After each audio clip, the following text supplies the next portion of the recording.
Analyse du marché immobilier. Bonjour les amis, pour ceux qui ne me connaissent pas encore, moi c'est Mickaël Deveza, conseiller en immobilier sur le secteur de Pignan et ses alentours. Avant de commencer, je vous rappelle pour ceux qui n'étaient pas au courant que je mets à votre disposition un e-book. Cet e-book s'intitule Le guide complet pour vendre son bien immobilier, édition spéciale Pignan et ses alentours, spécialement pour 2022. Ce e-book est totalement gratuit, je vous l'offre. Vous le retrouverez, le lien de téléchargement en dessous de cette vidéo en description. Encore une fois, c'est gratuit, sans aucun engagement, ce serait dommage de s'en priver. Donc on est parti pour cette analyse du marché immobilier spécial Pignan et ses alentours pour le mois de juin 2022. C'est parti. La hausse des taux d'emprunt immobilier. Très certainement l'information majeure de cette analyse mensuelle.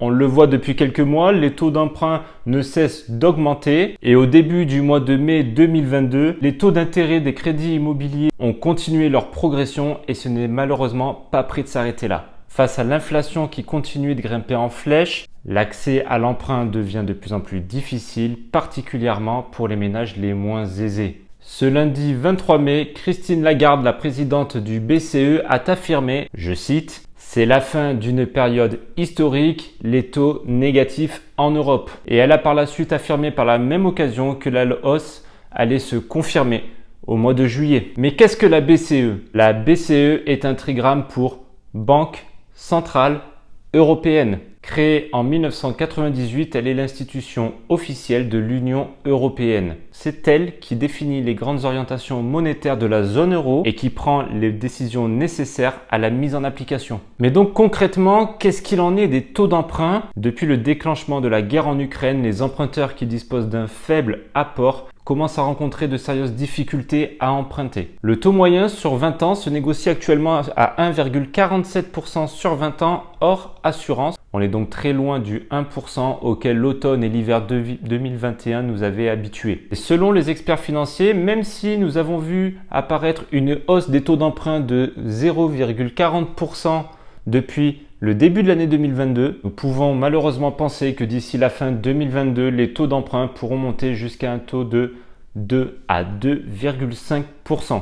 Mais du coup, quel impact cela a-t-il sur le marché de Pignan et de ses communes aux alentours? Déjà, nous, professionnels de l'immobilier, remarquons quand même un ralentissement quant au marché de l'immobilier, qu'il soit sur Pignan, comme je vous le disais, ou toutes les communes aux alentours, limitrophes ou un peu moins. Ça peut aller de Montbazin à La Vérune, comme Murviel-les-Montpellier ou encore La Vérune. La Vérune, je l'ai déjà dit, bref, vous m'avez compris. On remarque beaucoup moins de biens à la vente, ce qui veut donc dire de manière réciproque qu'il y a beaucoup moins de ventes qui s'effectuent sur le terrain. Cela peut s'expliquer par plusieurs manières. Personnellement, j'en vois trois. Premièrement, les élections présidentielles qui, comme à chaque fois, calment le volume de vente car les vendeurs et acheteurs, ne sachant pas trop à quelle sauce ils vont être mangés, préfèrent attendre un petit peu de voir qui sera le nouveau président. Deuxième point, cette guerre en Ukraine qui malheureusement nous a tous surpris, on ne s'y attendait pas et qui a même créé un petit moment de panique chez certains, ce qui est totalement compréhensible. Et enfin, troisième point, on en a parlé juste au-dessus, ces taux d'emprunt qui ne cessent d'augmenter depuis le début de l'année. Mais donc concrètement, qu'est-ce qu'il en ressort? Il en ressort non seulement que peu de biens sortent actuellement à la vente sur le marché, ce qui veut donc dire que pour le moment, les vendeurs sont en position de force face aux acheteurs. Bien que selon moi, et ça n'est que mon appréciation personnelle, cela risque de changer rapidement. Mais nous remarquons surtout un changement quant au prix de l'immobilier. En effet, comme l'indique ce graphique que je vais vous mettre quelque part là autour de moi, de décembre 2021 à mai 2022, nous remarquons une légère baisse pour le prix au mètre carré concernant les maisons. Une baisse de 1,14% sur ces 6 derniers mois et de 4,25% sur ces 3 derniers mois, ce qui n'est pas négligeable. Ce qui nous amène donc à un prix moyen de 3 196 € au mètre carré pour une maison sur Pignan.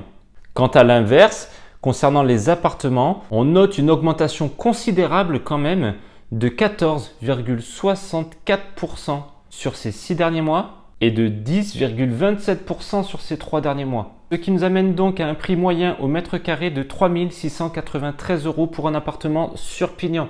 Donc si on récapitule, prix au mètre carré pour une maison, 3196 euros. Prix au mètre carré pour un appartement, 3695 euros. Il y a une disparité qui est quand même importante et que l'on n'avait pas vue depuis très longtemps sur le secteur pignanais. Mais alors pourquoi une telle disparité entre les appartements et les maisons? Même si je ne suis pas un économiste, je pense que c'est justement là que se ressent l'impact des taux d'emprunt pour les crédits immobiliers. En effet, les acheteurs, voyant leur capacité d'emprunt amoindrie, se dirigent donc vers des surfaces plus petites pour pouvoir accéder à la propriété. Mais encore une fois, cela reste que mon avis personnel. Attention, les semaines et les mois à venir nous en diront plus sur cette tendance. Faut-il alors pour autant éviter de vendre ou d'acheter dans les semaines et dans les mois à venir? Ma réponse est en revanche très claire à ce sujet. C'est un grand non et même non en majuscule, j'ai envie de vous dire. Je dirais même au contraire que c'est maintenant qu'il faut acheter. En effet, comme l'ont annoncé les experts financiers, je vous le rappelle, je vous l'ai dit un peu plus tôt, les taux d'emprunt devraient normalement grimper à hauteur de 2 à 2,5% d'ici la fin de l'année 2022. Il convient donc de profiter des taux qui sont encore bas à l'heure où je tourne cette vidéo. Car ce qu'il ne faut pas oublier, c'est que l'immobilier, comme dans beaucoup d'autres domaines, c'est une histoire de cycle. C'est des cycles qui se répètent au fur et à mesure du temps. Il y a quelques années de cela, on empruntait pour un crédit immobilier à hauteur de 4,5%, voire même du 6%. Donc être encore comme aujourd'hui en dessous de la barre des 2% reste toujours très attractif et intéressant pour acheter son bien immobilier ou pour vendre pour que les acheteurs puissent en profiter. Et enfin, pour conclure avec cette analyse du mois de juin 2022, je vais vous donner mon petit tips à moi. À la vue de la hausse des taux d'emprunt immobilier que l'on vient de voir ensemble, je ne peux que vous conseiller de faire jouer la concurrence au niveau des banques. Et pour y arriver, le mieux c'est de s'appuyer sur des courtiers en financement dont c'est le métier de pouvoir négocier l'offre la plus avantageuse auprès de toutes les banques. Ainsi, ils pourront vous garantir d'avoir les taux les plus attractifs et n'oublions pas que ce sont eux qui ont la vision la plus globale du marché financier actuel. Et comme je vous en avais parlé dans différentes précédentes vidéos, il ne faut pas oublier qu'un courtier, c'est gratuit, sans engagement, tant que l'on ne fait pas affaire avec lui. Donc ce serait dommage de s'en priver. Donc vous qui me regardez, si jamais vous êtes dans une situation où vous avez besoin d'emprunter, sachez que je dispose d'une excellente ou une plutôt excellente courtière. C'est quelqu'un avec qui je travaille depuis de nombreuses années, tellement je suis content de ses services et de la relation client. Donc si besoin, je vous invite à m'envoyer un message sur mes différentes plateformes. On se fait ça en privé. Je vous mets en relation histoire que vous puissiez avoir la meilleure expérience et surtout les meilleurs taux en ce qui vous concerne. Si je peux au moins vous aider dans cette étape à ma petite échelle, croyez-moi que j'en serai ravi. Et voilà les amis, nous en avons terminé avec cette vidéo. Je vous remercie d'être resté jusqu'à la fin. J'espère que ce nouveau format vous aura plu. Je vous invite à me le dire en commentaire, histoire de savoir si on continue sur cette fréquence au rythme de une vidéo d'analyse du marché par mois.